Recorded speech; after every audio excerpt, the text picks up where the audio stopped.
Halo, apa kabar semuanya? Kita sering menggunakan uang, tapi tidak pernah melihat proses pembuatannya. Nah, hari ini kita akan sedikit melihat cara pembuatan uang. Salah satu jenis uang, yaitu uang kertas, dan uang jenis ini memiliki nilai nominal dan nilai tukar yang tinggi.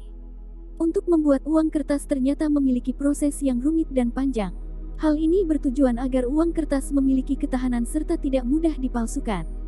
Dan berikut ini adalah proses singkat pembuatan uang kertas. Uang kertas pertama diciptakan di Cina pada tahun 960 sampai 1279 Masehi, pada pemerintahan Kaisar Shenzong yang bernama Jiaoji. Uang kertas ini dapat ditukar dengan uang berbasis koin dan dapat ditukar antar individu.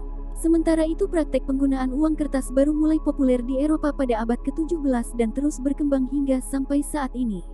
Untuk di Indonesia sendiri, lembaga yang berhak mencetak uang adalah Bank Indonesia melalui Perusahaan Umum Percetakan Uang Republik Indonesia atau PERURI.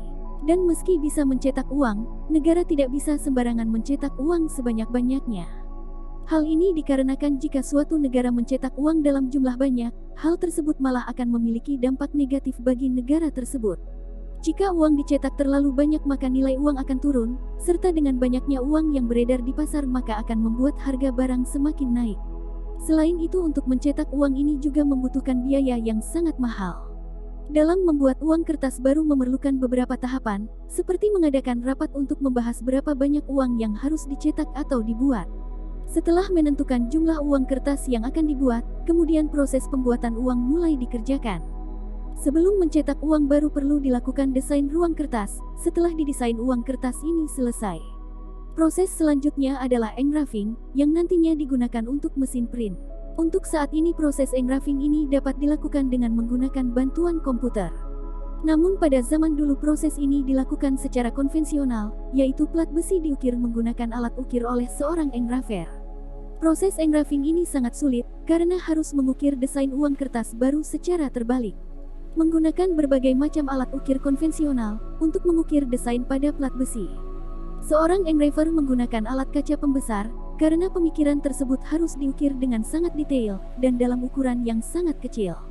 Hal yang paling sulit dalam engraving ini adalah saat mengukir kepala seseorang, yang dapat memakan waktu hingga 8 bulan lamanya. Alasan mengapa uang kertas kebanyakan ada gambar kepala seseorang dikarenakan faktor keamanan. Gambar kepala pada uang kertas dibuat dengan detail-detail khusus yang sangat kecil ukurannya, sehingga susah untuk ditiru, bahkan jika seseorang meniru pun maka akan langsung ketahuan. Setelah engraving selesai, ukiran tersebut kemudian diberi plastik khusus. Lalu plastik ini disatukan dengan plastik lainnya. Selanjutnya disemprot dengan lapisan perak tipis dan kemudian dimasukkan ke dalam wadah yang berisi cairan nikel. Setelah berjam-jam, nikel akan menempel pada plastik tersebut. Nikel yang menempel pada plastik ini kemudian diambil dan plastik akan dihancurkan. Lembaran nikel inilah yang nantinya akan digunakan untuk mencetak uang kertas. Baru setelah itu lembaran ini dilapisi dengan krom agar mengeras, dan kemudian dibentuk sesuai dengan standar pada mesin printing press. Jika di Amerika, plat untuk mencetak uang kertas ini dapat mencetak sebanyak 32 juta US dollar sebelum plat tersebut rusak. Sehingga dibutuhkan banyak pracetak yang banyak dalam proses pembuatan uang kertas baru. Selanjutnya, sebelum uang kertas dicetak, maka kertas yang akan digunakan untuk mencetak dibuat terlebih dahulu. Salah satu bahan baku dalam membuat uang kertas adalah kapas yang berkualitas tinggi. Setelah diproses hingga menjadi bubur, nantinya akan menjadi gulungan kertas yang diberi tambahan material lagi. Sehingga lembaran-lembaran kertas ini akan berbeda dengan kertas pada umumnya. Dan proses tersebut dirahasiakan. Untuk di beberapa negara, uang kertasnya menggunakan kertas polimer yang terbuat dari film plastik transparan. Uang kertas polimer ini memiliki ketahanan yang lebih tinggi, namun tidak tahan terhadap panas. Kemudian setelah kertas jadi, maka akan diberi fitur pengaman. Salah satunya adalah security thread atau benang pengaman. Benang ini berfungsi sebagai penanda uang asli, sehingga tidak akan mudah ditiru atau dipalsukan. Security thread ini terlihat seperti dianyam pada uang kertas, dan memiliki posisi vertikal, serta terbuat dari plastik khusus. Plastik untuk benang pengaman ini memiliki panjang yang bervariasi. Pada plastik tersebut terdapat angka dan huruf, yang kemudian dimasukkan ke dalam kertas menggunakan tekanan dan juga panas. Selain benang pengaman juga terdapat watermark, yaitu pola atau gambar yang muncul pada uang kertas dan dapat dilihat dengan pencahayaan tertentu.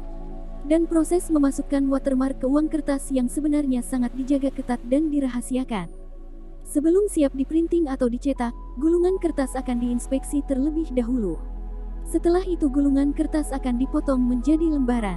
Lembaran kertas yang lolos inspeksi akan ditumpuk menjadi satu bagian, di mana tiap tumpuk lembaran kertas berisi sekitar 20.000 lembar kertas.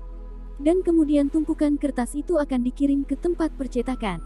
Lembaran kertas itu akan masuk ke dalam proses offset printing. Proses ini seperti menyablon pada kedua sisi uang kertas dengan warna dasar uang.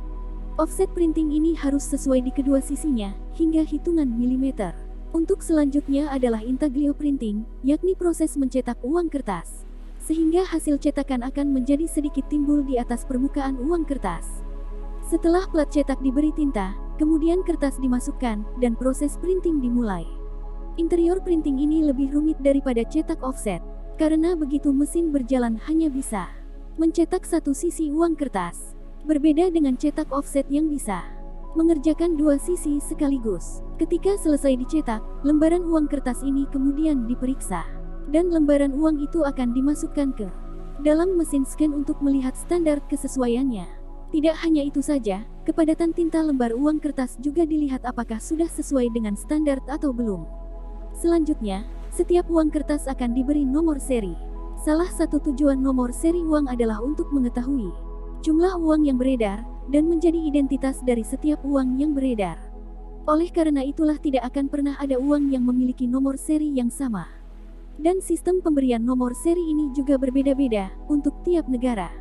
Setelah diberi nomor seri, uang kertas tersebut akan diperiksa lagi untuk mengecek kesesuaiannya.